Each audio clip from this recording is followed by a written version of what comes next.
अच्छा जी सर, सो फार हमने अपनी कल की क्लास में एक अपना IFRS शुरू किया था, इसका नाम है IFRS 9। IFRS 9 जल्दी से बता दो किसके रिलेटेड बात करता है? दो लोगों के रिलेटेड, पहला इन्वेस्टर और दूसरा इशूअर। दो लोगों के रिलेटेड बात होती है, इन्वेस्टर और इशूअर। अच्छा, फिर हमने ये सीखा था कल की क्लास के अंदर कि इन्वेस्टर के पास अगर आइडल पैसा मौजूद है तो वो कहाँ लगा सकता है? इक्विटी सिक्योरिटीज में, यानी किसी कंपनी के शेयर्स परचेज कर ले तो उसको हम कह रहे थे वो है शेयर्स ऑफ अनदर कंपनी, जो हमने उसके जार्गन्स यूज किए थे। फिर मैंने जल्दी से बताओ मुझे कि उस बंदे को, इन्वेस्टर को, इक्विटी सिक्योरिटीज में इन्वेस्ट करने से क्या फायदा है? ओनरशिप मिलेगी, डिविडेंड मिलेगा या फेयर वैल्यू गेन मिलेगा, ऐसा ही है। पर एट द सेम टाइम अगर उसके पास पैसा मौजूद है तो क्या वो इसके बरक्स के वो किसी कंपनी की इक्विटी में हिस्सा ले, क्या वो सामने वाली कंपनी को उधार या डेट दे सकता है? यस, उसको हम कहते हैं डेट इंस्ट्रूमेंट। क्या कहते हैं? Debt instrument. एक बेसिक बात की थी। अच्छा, वो डेट इंस्ट्रूमेंट जब मैंने उसका परचेज किया, उसके लिए वो डेट सिक्योरिटी हो गई रदर देन इक्विटी सिक्योरिटी, और उससे मुझे क्या मिलेगा? सूद, इंटरेस्ट। बात समझ आती है? अच्छा, तो फिर हमने एक डेफिनेशन समझी थी, वो आपके सामने स्क्रीन पे वापस भी आ रही है। एक ऐसा कॉन्ट्रैक्ट जो एक पार्टी के लिए फाइनेंशियल एसेट हो। अच्छा, फाइनेंशियल एसेट का मतलब क्या था? उसके अंदर शेयर्स ऑफ अनदर कंपनी भी आते हैं, राइट टू रिसीव कैश भी आता है, और कैश इटसेल्फ एक फाइनेंशियल एसेट है। अच्छा, फिर हमने कहा ऑब्लिगेशन टू पे क्या है? सर आपकी लायबिलिटी है। और फिर क्या है? इक्विटी। यानी ये डेफिनेशन आपको कल ये सिखा रही थी, ये बता रही थी कि कोई भी ऐसा कॉन्ट्रैक्ट जिसमें आप एंटर हो तो वो एक बंदे के लिए फाइनेंशियल एसेट बनेगी, दूसरे बंदे के लिए या तो लायबिलिटी बनेगी या तो इक्विटी बनेगी। तो ये हमने सीखा था। फिर हमने कल एक बेसिक सा टेस्ट भी किया था, जिसमें अगर मैं कुछ ट्रिक बताऊं आपको, वो क्या थी? जल्दी से बताना मुझे सारे बच्चों, आप भी। क्या प्रीपेड रेंट एक एसेट है? मैंने सवाल क्या पूछा है? एसेट है। सवाल ये पूछा है एसेट है, नहीं देखो अभी नो कह रहे हैं ये लोग। सवाल क्या पूछा है? एसेट है या नहीं है? आप बोलेंगे एसेट है। अच्छा, पर अब मुझे एक और बात बताओ, क्या वो फाइनेंशियल एसेट है? नहीं सर, फाइनेंशियल एसेट नहीं है, क्योंकि ना वो शेयर्स ऑफ अनदर कंपनी है, ना राइट टू रिसीव कैश है, वो एक्सपेंस में तब्दील होगा।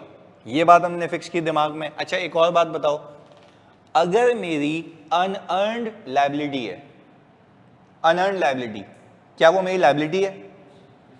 हाँ या नहीं? बिल्कुल लायबिलिटी है। अच्छा, क्या वो मेरी फाइनेंशियल लायबिलिटी है? नो, क्योंकि मुझे सर्विस देनी है, पैसे देने हैं। सर्विस देनी है, तो सर्विस देने का मतलब I have no obligation to pay आज। हाँ, अगर सर्विस नहीं दे पाया तो ये अनअर्न्ड रिवर्स होकर लायबिलिटी बन जाएगी, तो वो लायबिलिटी क्या कहलाएगी? ऑब्लिगेशन टू पे। हमने ये बेसिक बात की थी। अच्छा, फिर हम जब ये पूरे फाइनेंशियल इंस्ट्रूमेंट की डेफिनेशन को समझ गए थे, फिर हमने कहा था अगली क्लास से हम अकाउंटिंग शुरू करेंगे। तो बिफोर वी स्टार्ट अकाउंटिंग मेरे दो सवालात। पहला, क्या आप लोगों ने क्विज किया? हो गया था? कोई मसला? चलें जी, अब यहाँ पे एक दो सवालात आए, उनको एड्रेस करें, फिर आगे चलते हैं। सर आपने फाइनेंशियल एसेट में ये बात नहीं बताई, प्लीज बता दें। A contractual right to exchange financial asset और financial liability with another entity under the condition that potentially favourable. अच्छा देखो, ये है डेरिवेटिव, जो कि तुम्हारे कोर्स का पार्ट नहीं है, इसलिए मैंने करवाई नहीं। सही जी, मैं आगे डिस्कस कर लूंगा जब हम एंड पे पहुंचेंगे। अच्छा भाई, अब यह है कि फाइनेंशियल एसेट अलग है और फाइनेंशियल इंस्ट्रूमेंट अलग है। नहीं, गलत। फाइनेंशियल इंस्ट्रूमेंट के अंदर क्या आते हैं? Financial asset. फाइनेंशियल इंस्ट्रूमेंट के अंदर क्या आती है? Financial liabilities. और फाइनेंशियल इंस्ट्रूमेंट के अंदर क्या आती है? इक्विटी। फाइनेंशियल इंस्ट्रूमेंट के अंदर है ये सब। क्लियर है शहीद? पहले बताओ बच्चा, ये बात क्लियर है? जल्दी से। ओके, बिल्कुल पढ़ सकते हैं अमजद। अच्छा भाई, in case of debt security अगर इशूअर इनसॉल्वेंट डिक्लेयर हो जाए। अच्छा देखें, एक सवाल आया इनका। हमने एक इशूअर से डेट सिक्योरिटी परचेज की, उसको पैसे दे दिए और वो लिक्विडेट हो गया, तबाह हो गया बंदा, तो मेरी बुक्स में जो रिसीवेबल है वो राइट ऑफ हो जाएगा। वो तो सिंपल कहानी है ना। अगर आपका एक रिसीवेबल है और सामने वाला बंदा पे ना कर पाए तो प्रोविजन फॉर बैड डेट हो जाएगा, राइट ऑफ हो जाएगा। उसमें क्या मसला है? बात क्लियर है? लावा क्लियर है? चलें जी, ये बात समझ आती है। अच्छा, सारे अगर आंसर्स एड्रेस हो गए, अब आगे चलते हैं। अब हम आते हैं अकाउंटिंग ट्रीटमेंट में। मजे की चीज तो यहां से शुरू होगी। ये देखिएगा, ये तुम्हारे लिए समरी बना के लाया हूँ, सुनिएगा। पहले मुझे एक बात बताओ, अपने बचपन की चीज़ें दोहराओ। सर अगर शेयर्स बाय किए और इशूअर ने डिविडेंड की जगह शेयर दे दिए, अच्छा पहले मुझे एक बात बताओ, जैसे ये नाशिद तारिक कह रहे हैं कि अगर शेयर्स बाय किए डिविडेंड दे दिया, मैंने अकाउंटिंग सिखाई है या सिर्फ डेफिनेशन सिखाई है? अभी जब हम अकाउंटिंग सीखेंगे उसमें शेयर्स परचेज भी करूंगा, उसको अकाउंट फॉर भी करूंगा, फेयर वैल्यू गेन डिविडेंड सब सीखेंगे। पर अभी होल्ड ऑन, हल्का हल्का स्लो स्लो पहले समझ लेते हैं, क्योंकि अगर मैं फाइनेंशियल इंस्ट्रूमेंट की डेफिनेशन नहीं बताता आपको तो आपको आगे कुछ भी समझ नहीं आता। तो हम पहले पैरामीटर समझे। कितने लोगों की अकाउंटिंग है जल्दी बताओ? 2 लोगों की। वो 2 लोग कितने तरीके की सिक्योरिटी में खेल सकते हैं? इक्विटी और डेट। बस ये बात सीखनी है। चले आ जाए, ओनली जार्गन सीखे थे। पिछली अटैम्प्ट के लेक्चर पोर्टल पे डलवा दें। देखो पोर्टल पे पिछली अटैम्प्ट के लेक्चर तो डल जाएंगे, पर इस बार मैंने आपको कहा है कि मैं पिछली बार से कोई 10 गुना ज़्यादा पढ़ाऊंगा। तो अप टू यू, अगर आप देखना चाहते हैं तो वो डलवा देंगे, पर मेरी रिकमेंडेशन ये है कि साथ साथ देखो। सही है जी? और ये भी उसी पेज पे चलेगा। चलें इधर, आप पहले अपने FAR 1 के जोन में जाएं। आप अपने प्रॉपर्टी, प्लांट एंड इक्विपमेंट को कितने तरीकों से कैरी कर सकते थे? सर वेरी गुड, 2 तरीकों से। एक फेयर वैल्यू, दूसरा कॉस्ट। क्या वो अकाउंटिंग पॉलिसी थी? यस और नो? यस, कोई मसला नहीं। वापस से, क्या वो अकाउंटिंग पॉलिसी थी? यस। या तो कॉस्ट पे रखूंगा या फेयर वैल्यू पे रखूंगा। Accounting policy. अच्छा एक और चीज़ सीखें, जब अकाउंटिंग पॉलिसी होती है ना तो वो मेरी चॉइस होती है।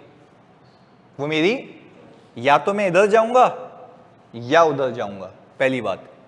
एक और एग्जांपल, क्या आप लोग अपनी इन्वेस्टमेंट प्रॉपर्टी को कॉस्ट मॉडल पे और फेयर वैल्यू मॉडल पे रख सकते थे? वो भी क्या थी? अकाउंटिंग पॉलिसी, चॉइस थी। अब जरा मैं उसी चीज को, बेसिक चीज को जो मैंने आपको अभी सिखाई, इसको इससे हल्का सा लिंक करूंगा ताकि समझ आ पाए। वो कह रहा है आज हम क्या सीख रहे हैं? इन्वेस्टर की अकाउंटिंग। पर इन्वेस्टर ने कौन सी सिक्योरिटी में इन्वेस्ट किया है? इक्विटी सिक्योरिटी में। वापस से ब्रॉडर माइंड, हमने सीखा कि हम कितने लोगों की अकाउंटिंग सीखेंगे?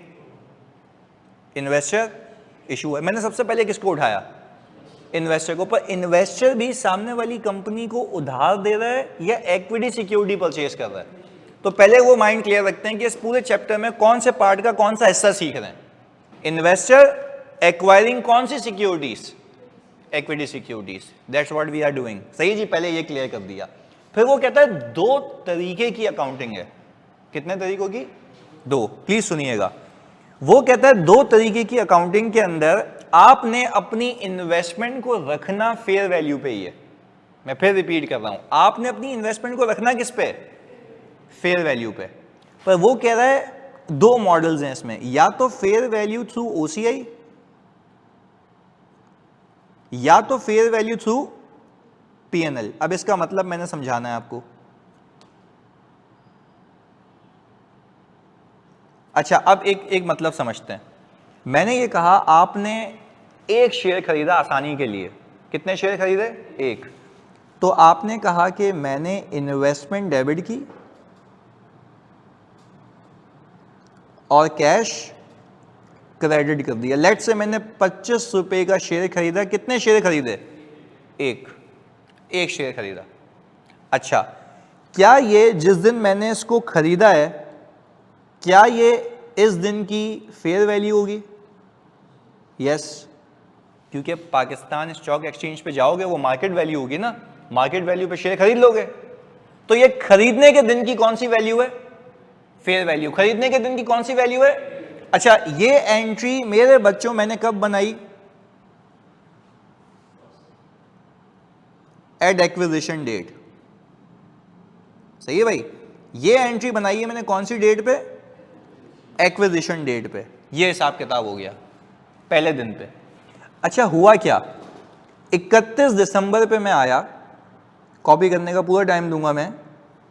31 दिसंबर पे मैं आया तो मुझे पता लगा मेरे शेयर की जो फेयर वैल्यू है, मेरे शेयर की जो फेयर वैल्यू है वो गई है 35 रुपये पर शेयर। अच्छा मैं आपसे पूछता हूं आपने खरीदा कितने का था? 25 का। अल्लाह को हाजिर नाजिर जान के बताओ ये 25 रुपये इस शेयर की क्या थी? Fair value. अच्छा, जब तुम साल के आखिर में आए, तुम्हारा शेयर कितने का हो चुका है? 35 का। तुम्हें फायदा कितना हुआ?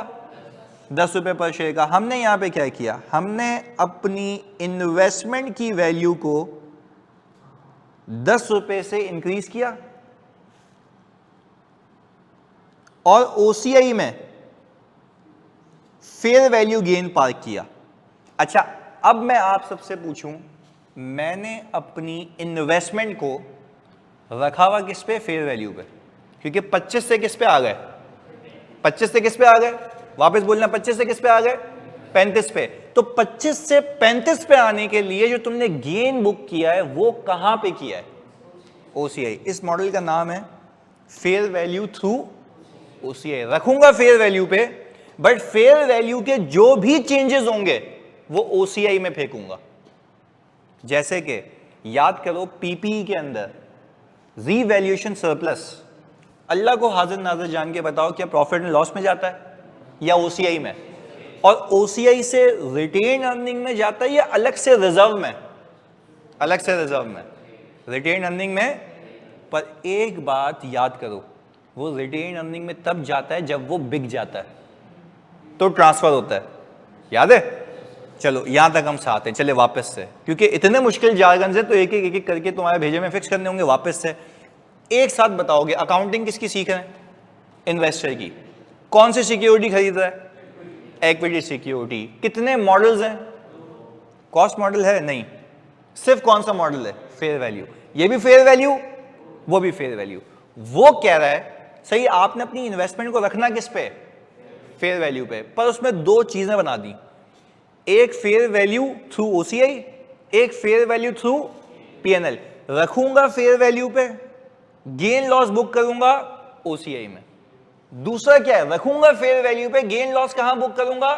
पीएनएल में। सिर्फ इतना बताओ, मैं ये भी बताऊंगा अभी कि दोनों अलग अलग क्यों हैं, कब इधर आऊंगा कब उधर आऊंगा, वो भी मैंने सिखाना है। सिर्फ इतना बताओ, क्या ये मतलब समझ आया? What does it actually mean by fair value through OCI? और क्या ये मतलब समझ आया कि फेयर वैल्यू थ्रू पीएनएल का क्या मतलब है? अगर यही एंट्री मैं यहां पे करता तो मुझे बताओ पहले दिन पे क्या एंट्री बनती? Investment debit, cash credit. कितने से बच्चों? तो पहले दिन पे फेयर वैल्यू सेम है ना? पहले दिन पे तो कोई गेन नहीं आएगा, ये तो मेरी कॉस्ट है जो मेरी जेब से लगा है। गेन कब आएगा? साल के आखिर में। हम यहां पर आए, हमने कहा मैंने यहां पे इन्वेस्टमेंट को डेबिट किया और फेयर वैल्यू गेन को पीएनएल में क्रेडिट कर दिया। कितने से भाई? तो सर ये बात नहीं समझ आ रही, 10 वहां भी बुक हो रहा है, 10 यहां भी बुक हो रहा है, रखा हुआ भी फेयर वैल्यू पे, फर्क क्या है? ये वेरी गुड, थ्रू ओसीआई और थ्रू पीएनएल। अच्छा, अगेन वापस से मेरी तसल्ली के लिए, जब ओसीआई में जाएगा तो वो प्रॉफिट का पार्ट नहीं है, प्रॉफिट के बाद होता है। यानी टोटल इनकम के बाद आती है अदर कॉम्प्रिहेंसिव इनकम। क्या आती है? और अदर कॉम्प्रिहेंसिव इनकम क्या रिटेन अर्निंग में जाके जमा होती है? ये अलग से रिजर्व में? अलग से रिजर्व में। पहले बताओ यहां तक बात समझ आती है? पक्की बात है? ऑनलाइन वालों प्लीज कंफर्मेशन दो यहां तक। अच्छा, मिड ईयर में आ जाए तो मिड ईयर में करेंगे, वो पहले अभी हमने सिर्फ मतलब समझा है, अकाउंटिंग अभी एक एक करके सीखते हैं। चलें, हमने बोला कि यार चलो अभी तो ये मतलब समझ आ गया, दो तरीके की अकाउंटिंग है। रखूंगा किस पे? या तो ओसीआई से या तो पीएनएल से। आपका सवाल ये होना चाहिए कि सर ये दो मुसीबतें क्यों हैं, वो क्यों किया, ये क्यों किया? बताता हूं। हुआ ये, अब तुम अगर इस बात को पिक कर पाओ ना, क्योंकि आईएफआरएस 9 आने से पहले की ये कहानी है। होता क्या था, जब कंपनीज को फायदा हुआ करता था ना, तो वो बोलती थी हम तो उधर थे, फेयर वैल्यू थ्रू पीएनएल में। वापस सुनिएगा, अभी अभी देखें ये है ना, हाँ अब ये देखें दो मुसीबतें क्यों हैं, बिल्कुल ये अभी ये बताता हूँ मैं। सर बेनिफिट क्या होगा फिर उसे ये पीएनएल से? अभी मैं यही बता रहा हूँ आपको, जैसे माहीन यहाँ पे पूछ रही है। सुने, आईएफआरएस 9 के पहले, क्योंकि जाहिर सी बात है मैंने वो पिछला वाला भी पढ़ा हुआ तो मुझे पता है, आईएफआरएस 9 के पहले ये होता था, कंपनीज क्या करती थी, 25 रुपए का शेयर खरीदा, 40 वैल्यू हो गई, उसने बोला भाई हम तो वहां थे, फेयर वैल्यू थ्रू। अच्छा, पीएनएल पे अगर मैंने ये ऑप्ट किया कि रखा हुआ है, तो क्या ये गेन आएगा? अच्छा, वो गेन कहां जाएगा? पीएनएल में। पीएनएल में जाएगा तो ईपीएस, तो परफॉर्मेंस, पहले बताओ ये कहानी समझ आई? अच्छा, जब लॉस होने लगा तो कंपनी ने बोला नहीं नहीं भाई सॉरी हम तो यहां थे। अच्छा, तो अगर लॉस हो भी गया तो कहां बुक हो रहा है?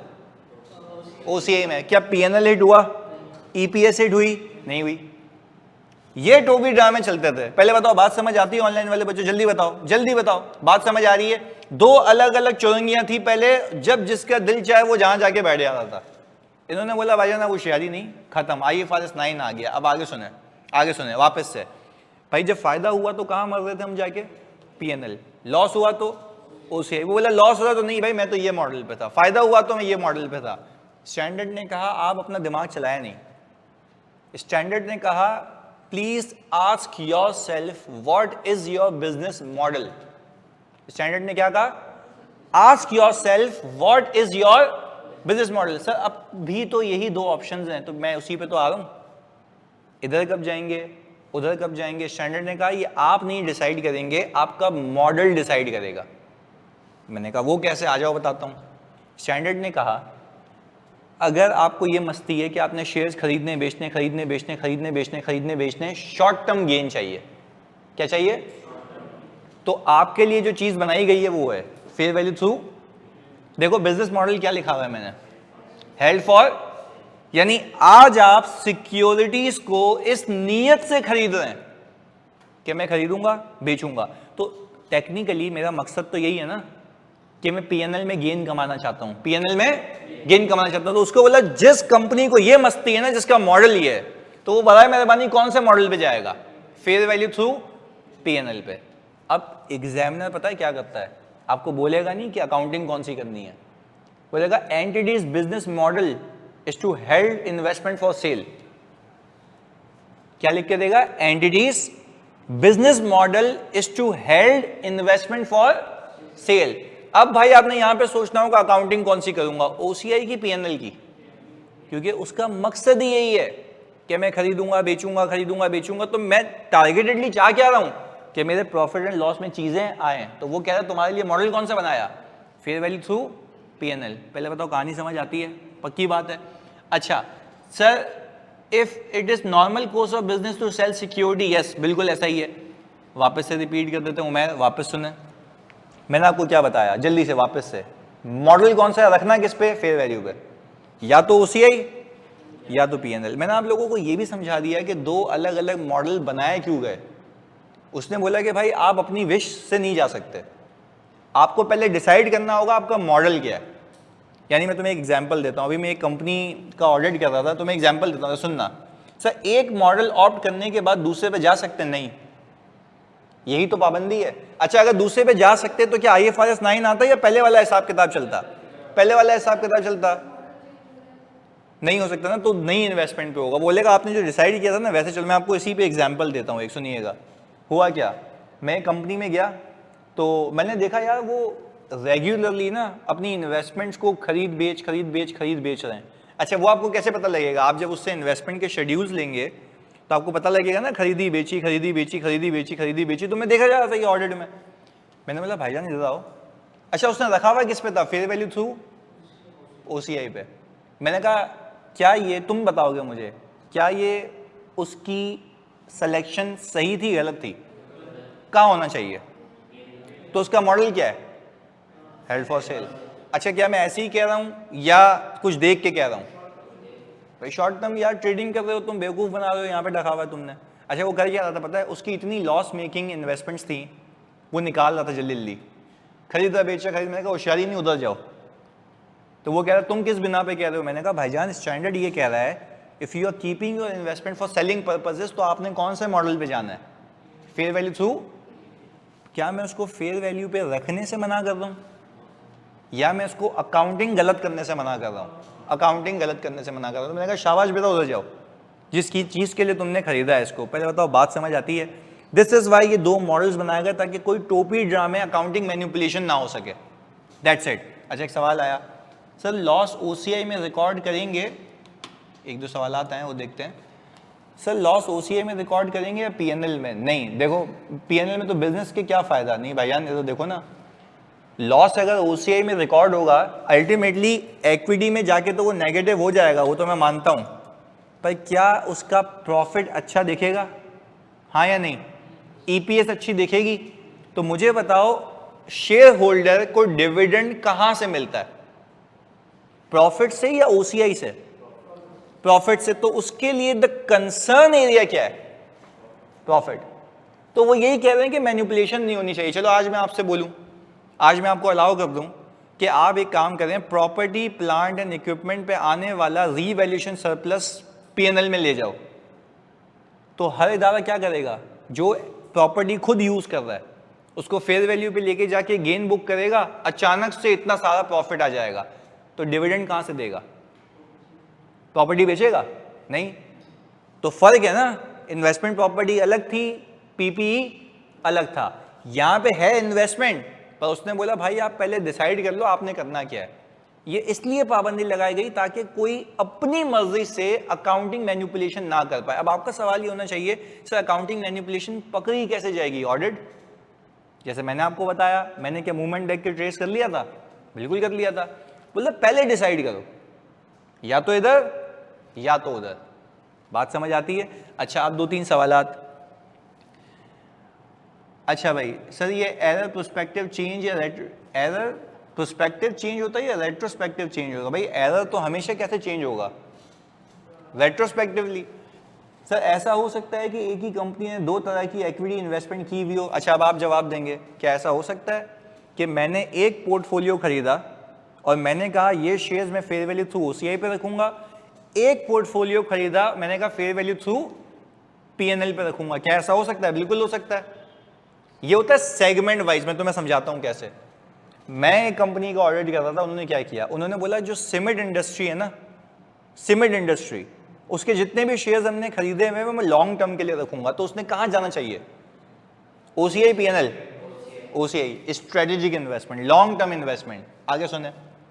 फिर मैंने कहा भाईजान फिर ये पीएनएल में कौन से रखे हुए? उसने बोला ये बैंकिंग के ना, इसकी प्राइस ऊपर नीचे होती है, हम तो खरीदते बेचते हैं। तो उसने कहां गया? वो फेयर वैल्यू थ्रू पीएनएल। तो ऐसा हो सकता है कि एक ही कंपनी ने मल्टीपल सेगमेंट्स के शेयर्स खरीदे हुए हों, तो वो वैसे रिफ्लेक्ट करने चाहिए। अब ये भी होता है कि जब इन्वेस्टमेंट खरीदी जाती है ना, तो डायरेक्टर्स अप्रूव करते हैं कि आपने उसको लॉन्ग टर्म के लिए रखना है या शॉर्ट टर्म के लिए, तो वो डिसाइड हो जाता है आपका बिजनेस मॉडल क्या है। पहले बताओ यहां तक कहानी समझ आती है? अभी अल्लाह की कसम हमने अकाउंटिंग नहीं सीखी, हम सिर्फ क्या सीख रहे हैं, या तो ये मॉडल या तो वो मॉडल, मॉडल का फर्क सीख रहे हैं। चलें जी। सर ऑडिट में अगर रॉन्ग मॉडल को आइडेंटिफाई किया और उसका इफेक्ट मटेरियल हो तो वो प्रायर ईयर से ही करेक्ट करेंगे। बेटा जी अभी तो बताया जी, यस। एरर्स कैसे करेक्ट होते हैं, प्रोस्पेक्टिवली या रेट्रोस्पेक्टिवली? वो तो बचपन में सीख के आए हो ना अभी। चलें जी, ये भी हो गई बात सही। अब आए देखते हैं। अच्छा जी सर फेयर वैल्यू लॉस तो पीएनएल में ही जाता है ना, जैसे रीवैल्यूएशन लॉस, यही तो फर्क है। वो पीपीई था, ये आईएफआरएस 9 है। यहां पे आपको लॉस हुआ भी तो वो पीएनएल में कहां जाएगा? ओसीआई में नेगेटिव पड़ा रहेगा, पीएनएल को हिट नहीं करेगा। ये पीपी से अलग है क्योंकि वो डेप्रिशिएबल होता है, इन्वेस्टमेंट डेप्रिशिएबल नहीं होती है। दोनों में इतना सा फर्क है। अच्छा सवाल पूछ रहे हैं सर कंपनी सारे नेट प्रॉफिट का डिविडेंड अनाउंस करती है। यार कंपनी सारे नेट प्रॉफिट का डिविडेंड अनाउंस कर लेगी तो बचाएगी क्या? उसको बिजनेस चलाने नहीं चलाने? तो डायरेक्टर्स पहले देखते हैं कि फ्यूचर बिजनेस नीड क्या है, कितना डिविडेंड प्रपोज कर सकते हैं, उसके बाद उसका अप्रूवल होता है और फिर डिविडेंड दिया जाता है। पर why we are asking this question in IFRS 9? Dividend तो वो देगी ना। अभी तो मैं किसके पर्सपेक्टिव से बात कर रहा हूं? इन्वेस्टर के पर्सपेक्टिव से। चलें सर अगर कंपनी का बिजनेस मॉडल चेंज हो जाए फिर पॉलिसी भी चेंज होगी? नहीं, मैंने आपको क्या बोला, एक चीज सुने, मैंने आपको ये बोला ना कि अगर आपने डिसाइड किया वहां आना है तो वहां चले गए, यहां आना है तो हाँ। अगर आपको बिजनेस मॉडल चेंज करना है, पहले अपनी सिक्योरिटीज को बेचें, गेन पूरा वहां बुक करें, लॉस पूरा वहां बुक करें, वापस खरीदें, फिर यहां आ जाए। क्या बेचे बगैर मॉडल चेंज हो सकता है? नहीं, बेचे बगैर मॉडल चेंज। अच्छा मैं कंपनी हूं, मैंने क्या किया, मैंने सिंपल शेयर्स खरीदे और मैंने बोला यार इसको मैं लॉन्ग टर्म के लिए रखूंगा। तो तुम सब मुझे बताओगे ऑनलाइन वालों, आप भी लॉन्ग टर्म का मतलब है मैं कहां जाऊंगा? Fair value through OCI PNL? OCI. जल्दी बताओ ऑनलाइन वालों, जल्दी, सारे बच्चे एक साथ बताना है। ओसीआई में। अच्छा अब मैंने बोला यार अब अगर मुझे गेन लॉसेस आ रहे हैं तो कहां जा रहे होंगे? ओसीआई में। गेन भी ओसीआई में। अब इदारा चाह रहा है कि भाई let's change the business model. वो अपनी सिक्योरिटीज को बेचेगा। क्या करेगा? आप सब यकजहीती से बताओ, जब वो सिक्योरिटीज को बेचेगा तो उसका गेन, उसका लॉस कहां जाएगा? अब उसके क्यों कह रहे हो? तो ये था।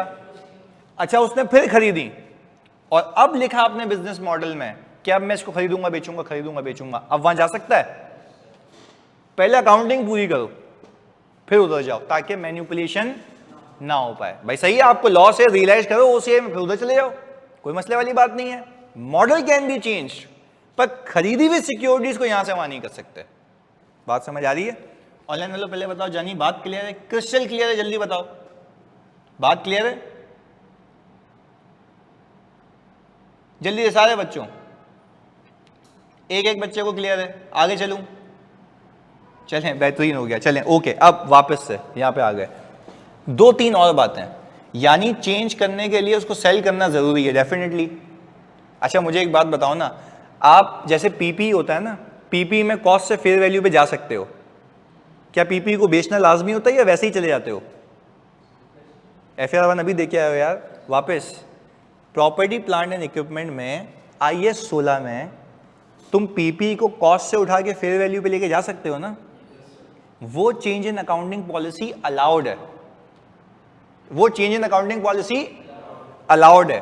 और आपको अगर अपना बचपन याद हो, वो चेंज इन अकाउंटिंग पॉलिसी तब अलाउड होता है जब वो और फेयर प्रेजेंटेशन दे और रिलायबल वैल्यूज दे, यूजर के लिए फंडामेंटल हो, तो आप उसको चेंज कर लेते हैं, तो कोई मना नहीं होता। पर यहां पे वो कह रहा है एक रखी हुई चीज को यहां से वहां नहीं लेके जा सकते। क्यों? क्योंकि इसमें मैनिपुलेशन इन्वॉल्व होती है। इतनी एक्टिव मार्केट होती है, आराम से बंदा अपने फाइनेंशियल स्टेटमेंट को मैनिपुलेट कर सकता है। तो उसने बोला यहां तो यहां पे, या तो वहां पे, एक बेसिक फर्क है। चले जी, ओसीआई में अगर लॉस आएगा तो कहां बुक करेंगे? ओसीआई में अगर लॉस आएगा तो वो सीधा सीधा इक्विटी में नेगेटिव जाएगा, पर रिटेन अर्निंग में जाएगा या रिजर्व में? नेगेटिव रिजर्व पड़ा रहेगा जब तक वो बिक।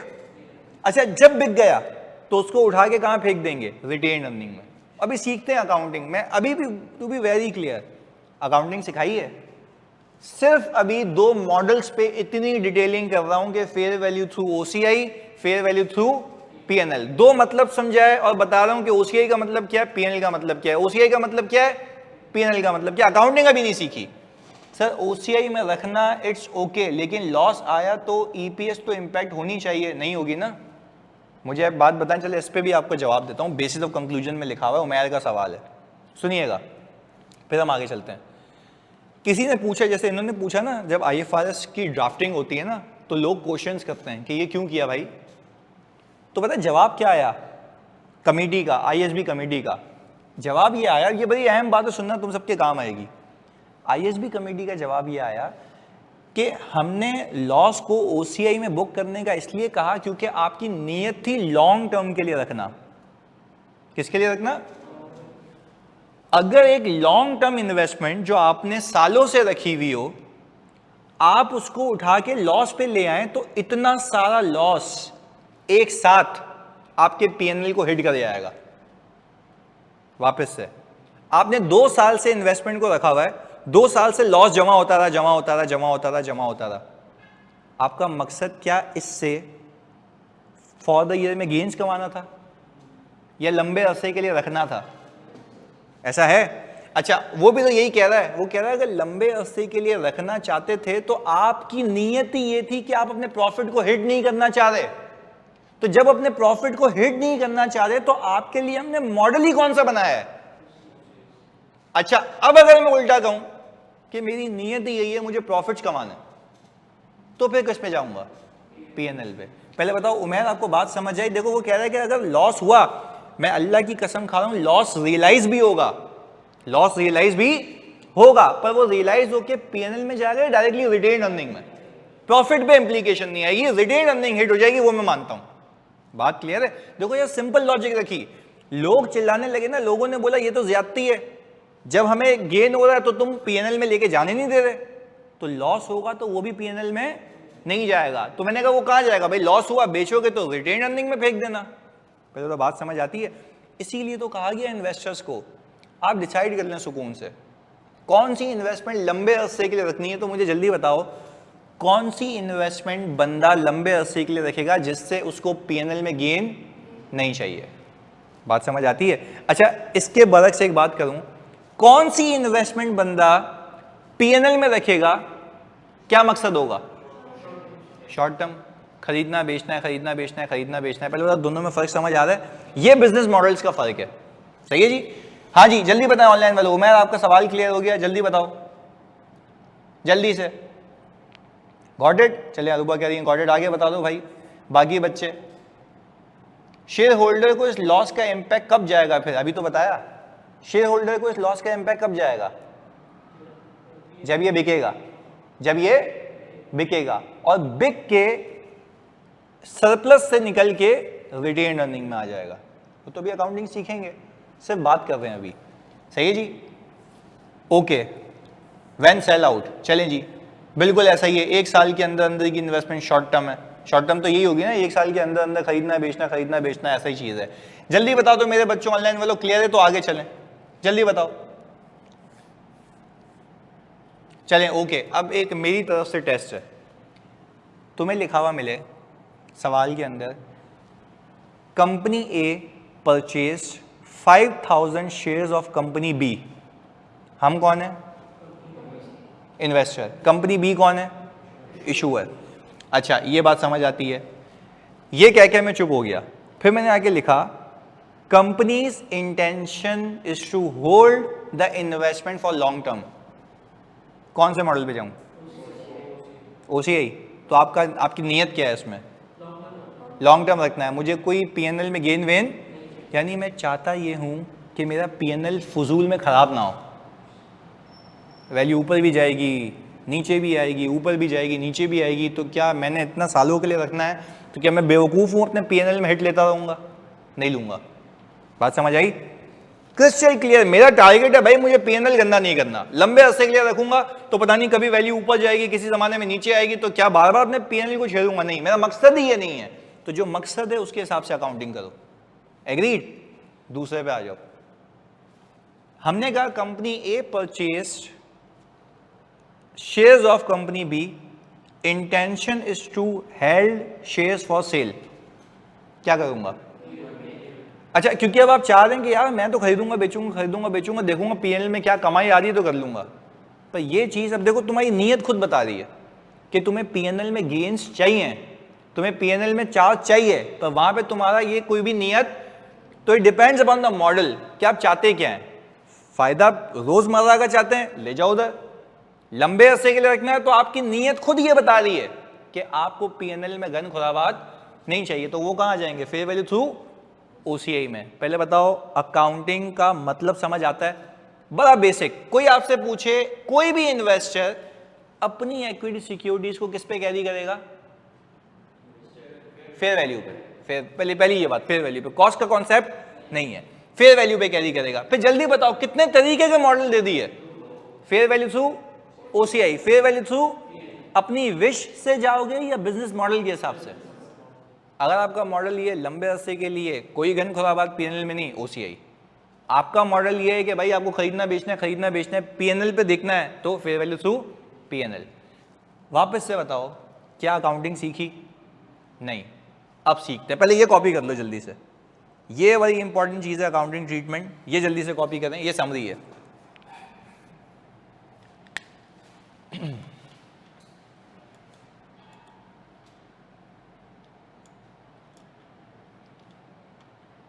बुक आ जाएगी अभी वेडनेसडे तक, ट्यूसडे वेडनेसडे आ जाएगी। आज प्रिंट हो रही है मेरे ख्याल से, वो ऑडिट की तो आ गई है, बुक आ जाएगी अभी।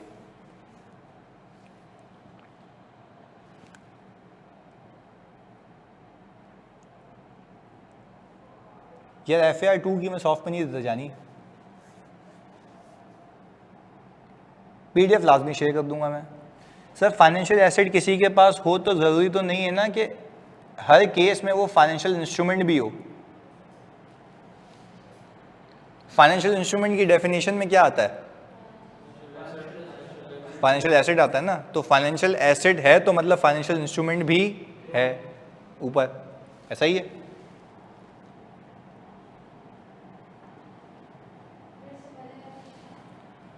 इससे पहले कुछ भी नहीं है, वो तो वो कल वाला है जी। हर रिपोर्टिंग डेट पे होती है। नहीं, रोज नहीं होती। नहीं, पर चार्ज आएगा ना पीएनएल में। देखो आप असेसमेंट, जैसे लिस्टेड कंपनी है वो क्वार्टर अकाउंट्स बनाती है, तो उसकी रिपोर्टिंग डेट्स कितनी हो गई? 4। तो वो हर 4 रिपोर्टिंग डेट पे पीएनएल में चार्ज नहीं लेना चाहता, वो बोलता है मुझे चाहिए ही नहीं। सही है। और देखो रीमेजरमेंट ऑफ इन्वेस्टमेंट एक तो रिपोर्टिंग डेट पे होती है और बेचते वक्त होती है, तो बेचूंगा भी तो ना, तो जब जब बेचूंगा तब तब भी गेन आएगा, तो वो भी डिपेंड करता है कि ओसीआई में जाएगा या पीएनएल में जाएगा, तो वो दोनों चीज़ें मद्देनजर रखनी है। अच्छा जी, एक सवाल आया, सर मिड में लॉस आ जाए और लास्ट में गेन आ जाए तो आप गेन लॉस दोनों बुक करेंगे? अगर ओसीआई में मॉडल में है तो पहले लॉस बुक करेंगे फिर गेन बुक करेंगे, पर दोनों कहाँ बुक होंगे? ओसीआई में।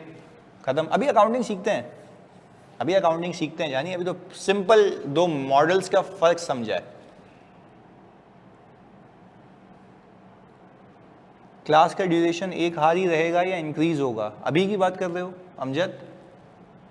हमारी 5:15 तक है ना, 5:15 तक है ना, बस अभी आगे की नहीं, आगे की तो यार मतलब मैक्सिमम 1.5 आवर तक जाएगा, इससे ऊपर नहीं होगा क्लास। 1.5 घंटा काफ़ी है। कल नहीं, कल परसों आप छुट्टी करें, क्योंकि कल आई थिंक यौम अली भी है ना, तो रास्ते तो बंद होंगे, तो आने में मसला होगा आपको, तो हमारी भी मंडे को होगी इंशाल्लाह।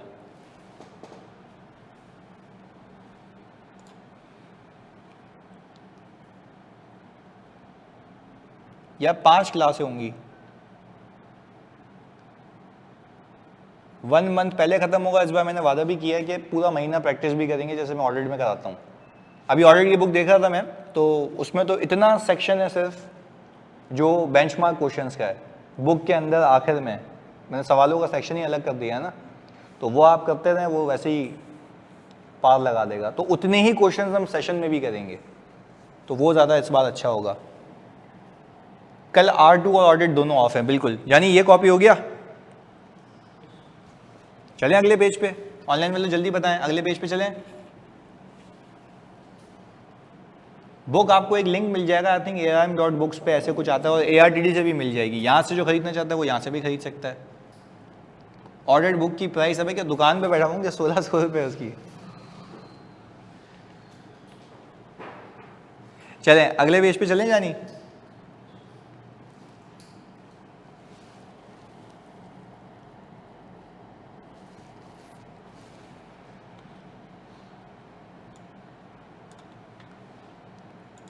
ओके जी, चलें अब हम इसी के साथ एक बेसिक अकाउंटिंग करते हैं, ताकि मैं कुछ हल्की सी चीज़ तुम्हें सिखा के ना आज एक होमवर्क दे सकूं प्यारा सा। आ जाओ जी।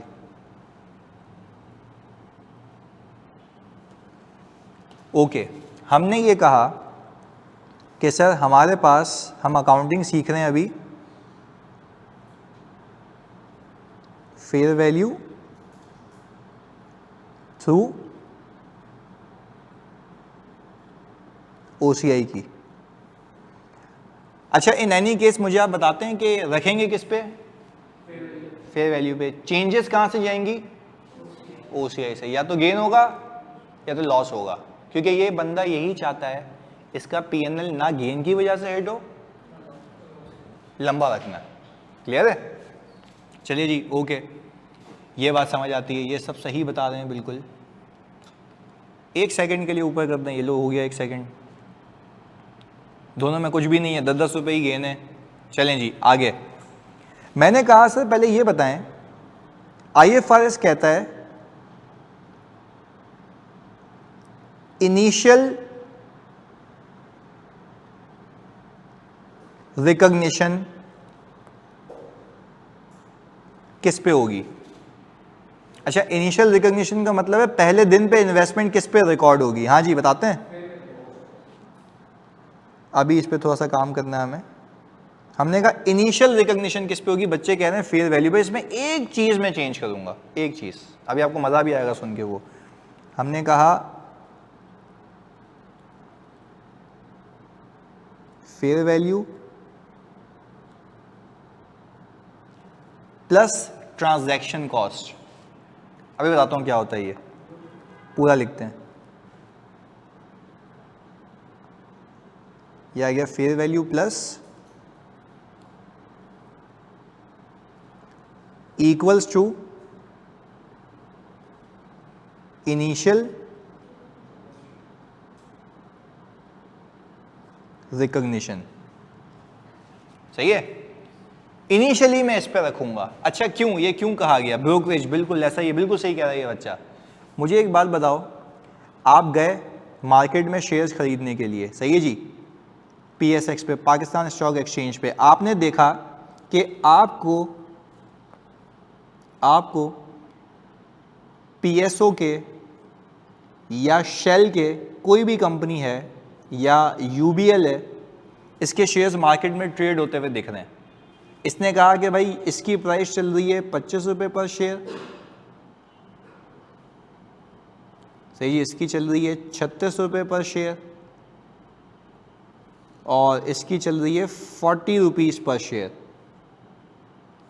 आपने कहा कि यार मेरा दिल है कि मैं जो हूं ना यूबीएल के शेयर्स परचेज करूं, यूनाइटेड बैंक लिमिटेड के, क्योंकि मुझे लगता है कि इसमें पोटेंशियल है कि ये ऊपर जाएगी वैल्यू। तो सही है भाई, मैं खरीद लूंगा शेयर्स। अब मैंने डिसाइड किया कि भाई मुझे कितने शेयर्स खरीदने हैं, बताओ कितने खरीदने शेयर्स? 10,000 शेयर्स खरीद लें। चलो भाई, हमारे भाई कह रहे हैं सर 10,000 शेयर्स परचेज करेंगे हम। किसके परचेज कर रहे हैं? यूबीएल के 10,000। अच्छा चलो इधर देखो, 10,000 शेयर्स परचेज करने हमें। अब मुझे एक बात बताओ, ये मैंने एक शेयर, मार्केट वैल्यू कितनी है? 40 रुपये पर शेयर है इसकी फेयर वैल्यू। मुझे ब्रोकर ये कहेगा कि मैं तुम्हारे कहने पे मार्केट से तुम्हें शेयर्स खरीद के दूंगा, तो मेरी एक फीस होगी पर शेयर के हिसाब से। किसके हिसाब से? पर शेयर के हिसाब से। मैंने कहा अच्छा भाई वो फीस क्या होगी? उसने बोला उसको हम नाम देंगे ट्रांजैक्शन कॉस्ट का। मैंने कहा भाई कितनी होगी ये बताओ। उसने बोला 1.5% ऑफ 40। कितना आता है जल्दी बताएं? 1.5% ऑफ 40 कितना आता है?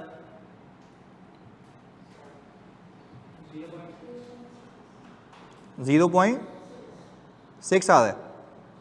ये आ गया सर 40.6। अच्छा कोई आपसे पूछे आपको यूबीएल का एक शेयर कितने का पड़ गया? 40 का। 0.6 क्या है? Brokerage, transaction cost. तो लॉजिकल बात है ना यार, आपको इतना पड़ा है महंगा। अच्छा अब इसकी दो लॉजिक्स, कमीशन है बिल्कुल ये। कोई भी नॉर्मल बंदा आपसे पूछे एक चीज कितने की पड़ी, आप बोलोगे 40 प्लस कमीशन, 40 प्लस कमीशन। आपका सवाल ये होना चाहिए सर ये प्रॉफिट एंड लॉस में क्यों नहीं गया? हमने कैपिटलाइज किया ना, पीएनएल में चार्ज, क्योंकि मॉडल है फेयर वैल्यू थ्रू ओसीआई। वो कह रहा है जब आप मुझे कुछ भी पीएनएल में लेके नहीं जाने दे रहे हो तो मैं ये ट्रांजैक्शन कॉस्ट भी पीएनएल में लेके कैपिटलाइज करूंगा। बात समझ आई? पक्की बात है? ऑनलाइन वालों बात समझ आ रही है? देखो सीधी सी बात है, लॉजिक है। वो कह रहा है जब आप कुछ भी पीएनएल में लेके नहीं जा रहे then why I should take transaction cost into profit and loss account, ये भी कैपिटलाइज करूंगा। कुछ भी पीएनएल में नहीं मतलब कुछ भी पीएनएल में नहीं। हाँ सर अगर ये फेयर वैल्यू थ्रू पीएनएल होता तो ये कैपिटलाइज होने के बजाय क्या हो जाती? Expense out. क्योंकि आपका मॉडल ही ये खरीदना बेचना खरीदना बेचना, तो क्या एक एक इन्वेस्टमेंट को कैपिटलाइज करते रहोगे? नहीं, खरीदा कॉस्ट सही एक्सपेंस आउट, खरीदा कॉस्ट सही एक्सपेंस आउट, वो वहां सीखते हैं। पर अभी हम क्या सीख रहे हैं? Fair value through OCI. तो आज के बाद मैं आपसे पूछूं, यस कैपिटलाइज करेंगे बिल्कुल। अब सुनो, आज के बाद मैं आपसे पूछूं if you are opting for fair value through OCI model, आप इनिशियल रिकॉग्निशन किस पे करेंगे? फेयर वैल्यू पे प्लस ट्रांजैक्शन कॉस्ट। तो आपने कहा आपको एक शेयर पड़ गया 40.6 का, इसको मैं अगर मल्टीप्लाई करूं 10,000 शेयर से तो अमाउंट कितनी आती है? 4,06,000।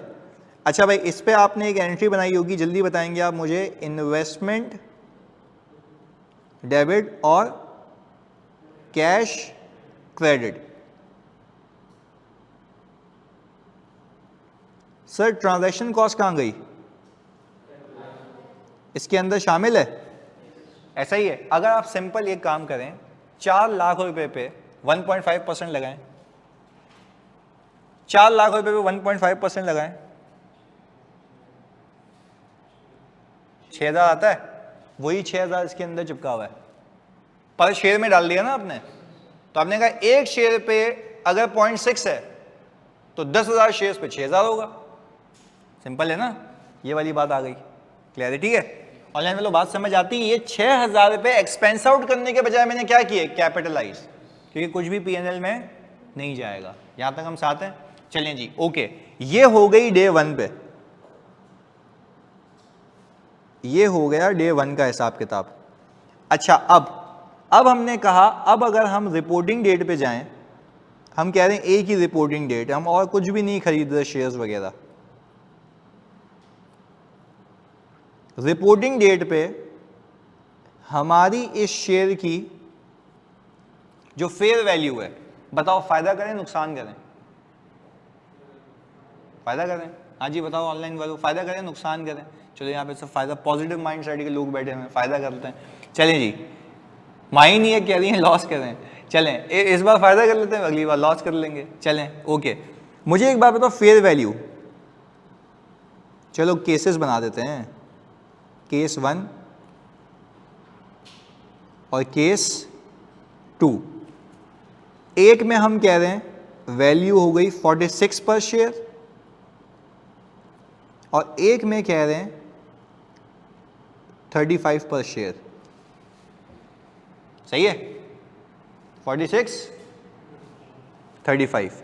पहले हम इसकी अकाउंटिंग करते हैं। आ जाओ, मुझे बताओ इस केस में मुझे फायदा हुआ नुकसान हुआ? केस 1 में फायदा हुआ। अच्छा, केस 1 के अंदर मेरे बच्चों में क्या करूंगा?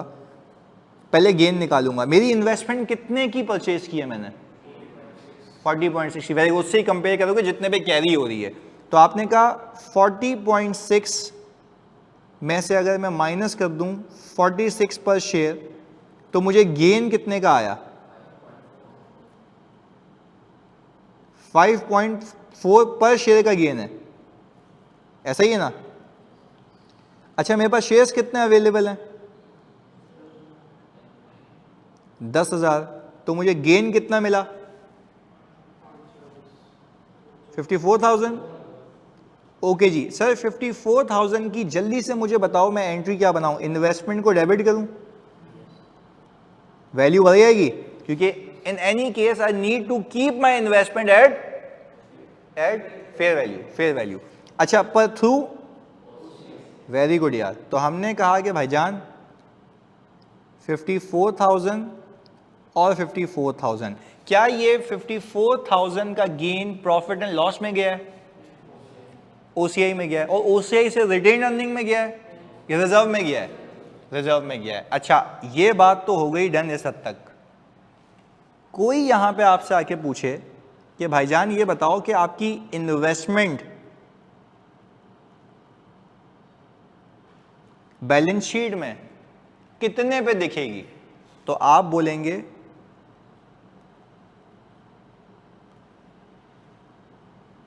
इतने पे, 4,60,000 रुपए पे। ऐसा है? अच्छा, आप कैलकुलेट करके देख लें। आपने इनिशियल कैपिटलाइज कितने पे की थी? 4,06,000। गेन कितने का बुक किया? तो कितने पे आ गई? किस पे रखी हुई है ये? वेरी गुड यार, फेयर वैल्यू पे रखी हुई है। अच्छा, अब मैं आ गया इक्विटी में, क्योंकि भाई रिपोर्टिंग का पेपर है, हल्का नहीं आना इस बार। अच्छा भाई, मैंने कहा यहां पे आ रहा है एक, सिर्फ समझाने के लिए लिख रहा हूं सर, ये मैंने 0 कर दिया, पर मैंने ये कह दिया हाँ भाई कितना? मुझे जल्दी से सोच के बताते हो कि क्या ये 54,000 का रिजर्व आपकी इन्वेस्टमेंट में छुपा हुआ है? यस सर, ये वहीं गया हुआ है। तो आप इसको रिटेन अर्निंग में क्यों नहीं लेके गए? क्योंकि सर जैसे रीवैल्यूएशन सरप्लस है वो फॉर द ईयर जाके जमा होता रहता है, पर रिटेन अर्निंग का पार्ट अच्छा, यही 54,000 निकल के रिटेन अर्निंग में कब आएगा? जब बेचेंगे, वो तब की तब देखेंगे, अभी उसका कोई काम नहीं है। पहले बताओ यहां तक बात समझ आती है? अब उलट आ जाओ इस जगह पे। अच्छा भाई, केस 2, केस 2 के अंदर आप 35 पे आ चुके हैं, कहां से? तो लॉस पर शेयर कितना है जानी? 5.6 का लॉस है, लॉस पर शेयर आ गया। अच्छा सर, फिर इस लॉस पर शेयर को अगर मैं 10,000 से मल्टीप्लाई करूं, 56,000 लॉस आ गया। अच्छा सर, फिर ये इसकी एंट्री बता दें, OCI और इन्वेस्टमेंट क्रेडिट कितने से? 50, कुछ भी P&L में नहीं जाएगा, OCI। अच्छा, OCI का मेरे पास पॉजिटिव बैलेंस है, नेगेटिव है? नेगेटिव है। तो अब देखें यहाँ पे, जब मैं बैलेंस शीट बनाऊंगा मेरे बच्चों, तो अब मैं क्या करूंगा, इन्वेस्टमेंट को रखूंगा किस पे? जल्दी बताओ, फेयर वैल्यू पे। And fair value is 35 into 10,000, 3 lakh. जल्दी बताओ जल्दी बताओ जल्दी बताओ, इन्वेस्टमेंट खरीदी कितने की थी? 4,06,000। 4 लाख कितने पे आ गए? 3.5 पे। लॉस कितने का? तो आपने कितने का बुक किया है? 56,000 रुपये का। पर अगेन, अगर मैं इक्विटी पे आऊं, तो वापस से रिटेन्ड अर्निंग कितनी दिखाऊंगा? 0। अच्छा, फिर अगर मैं वापस यहां पे आऊं तो रिजर्व्स कितने के दिखाऊंगा? नेगेटिव। बात समझ आती है? तो आपकी जो ऊपर ज्यादा वाली इन्वेस्टमेंट थी ना, उसमें ये लॉस बुक हो गया, इन्वेस्टमेंट कम हो गई, यानी 4,06,000 रुपए से आप आ गए 3,50,000 रुपए पे। तो अल्टीमेटली आपने लॉस कितने का बुक किया हुआ है? अब एक और बात बताऊं, सही बता दिया तो मजा आ जाएगा। जल्दी से बताओ ऑनलाइन वालों, क्या ये लॉस रियलाइज हो गया है? कब होगा? जब बेचेंगे। तो फिर ये लॉस सीधा सीधा रिटेन अर्निंग में चला जाएगा। तो गेन होगा तो भी, लॉस होगा तो भी। पहले बताओ, एक बेसिक इलस्ट्रेशन समझ आती है आप लोगों को? सही जी, क्योंकि अभी आपको घर भी पहुंचना होगा, रोज़ा भी है, तो आप आज की क्लास को यहाँ तक रखें, बट रेस्ट एश्योर्ड आपको यहाँ के क्विजेस मिलते रहेंगे इसके। सही है, मिलते हैं, ये चलें अगली क्लास में। अल्लाह हाफ़िज़। ये मैं PDF दे रहा हूँ अभी आपको, ताकि आप अच्छे से कॉपी कर लें। अभी दे रहा हूँ, चलें जी, अल्लाह हाफ़िज़।